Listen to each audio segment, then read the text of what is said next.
বাসা থেকে বের হওয়ার আগে এই এক বিশাল প্যারা।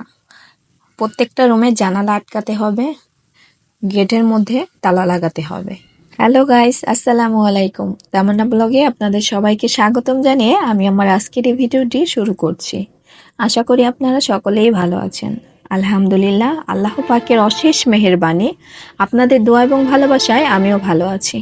বরাবরের মতো আজকেও নতুন আরেকটি ভিডিও নিয়ে আপনাদের সামনে হাজির হয়ে গেলাম।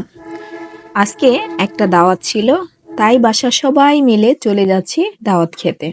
আর ওই যে ভিডিও শুরুতেই কিন্তু আমি বলে দিয়েছি, এই বিষয়টা আমার ভীষণ প্যারা মনে হয়, ভীষণ বিরক্ত মনে হয়।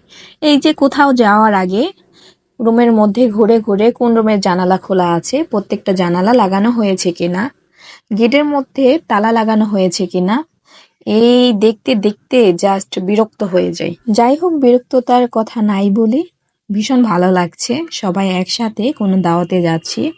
আমার শ্বশুর শাশুড়ি আগেই চলে গিয়েছে, আমরা বাচ্চা বাহিনী নিয়ে পরে যাচ্ছি। আর কিছু সংখ্যক লোক তারা আসছে পিছনে মোটরসাইকেলে।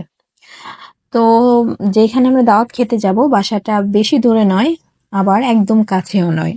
তো যাই হোক, যেতে যেতে আপনাদের সবার সাথে আমি কিছু কথা শেয়ার করি। কিছুদিন যাবৎ আমি লং ভিডিওগুলা আপলোড দিচ্ছি না, এর জন্য অনেক আপুরা ভাইয়ারা আমাকে নক করছেন মেসেঞ্জারে যে আমি কেন বড় লং ভিডিওগুলা দিচ্ছি না। আসলে মূলত তেমন কোনো কারণই নেই। পিছনে কয়েকদিন আমার বাচ্চার পরীক্ষা ছিল, তাই তাকে অনেক সময় দিতে হয়েছে আমার। যেহেতু বাচ্চার পরীক্ষা ছিল, যতটুক পেরেছি, মানে যতটুক সময় থাকে তার পিছনে ব্যয় করতে হয়েছে, তাকে নিয়ে স্কুলে যেতে হয়েছে। এই সব কিছু মিলিয়ে বড় লং ভিডিওগুলা দেওয়া হয়নি। দয়া করে কেউ কিছু মনে করবেন না, ইনশাল্লাহ এখন থেকে প্রতিনিয়ত ভিডিও দেওয়ার চেষ্টা করব। আর আরেকটা বিষয় হচ্ছে, যেহেতু আমার ডেইলি ব্লগ, তো প্রত্যেক দিনে কিছু না কিছু ভিডিও আপলোড দিতে হয়। আর বাসায় থাকা হয়, মাঝে মাঝে বোরিং লাগে যে এই বাসায় থাকা, বাসার ভিডিওগুলা এইগুলি দিতে দিতেও ভালো লাগে না, তেমন একটা বাইরেও বের হওয়া হয় না, এই আর কি। তো আপনাদের সবার সাথে কথা বলতে বলতে আমি কিন্তু চলে এসেছি আমার গন্তব্যস্থানে। আমাদের সবার দাওয়াত কিন্তু ছিল এইখানে। আর ভিতরে এসে দেখলাম সবাই আমাদের জন্য অপেক্ষা করছে। আর আমাদের কিন্তু আরো আগে আসার কথা ছিল, কিন্তু বাচ্চা কাচ্চা নিয়ে কোথাও যাওয়ার সময় কিভাবে যে এত দেরি হয়ে যায় বুঝতেই পারি না, অনেকটা বেশি দেরি হয়ে গিয়েছে। আর সবাই আমাদের জন্য অপেক্ষা করছিল খাবার নিয়ে।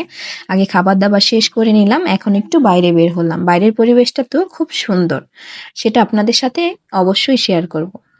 তো আজকের ভিডিওটা এই পর্যন্তই। ভিডিওটা আমি আর দীর্ঘ করছি না। আপনারা সবাই ভালো থাকবেন, সুস্থ থাকবেন। আবার নতুন একটি ভিডিও নিয়ে হাজির হয়ে যাব ইনশাআল্লাহ। আল্লাহ হাফেজ।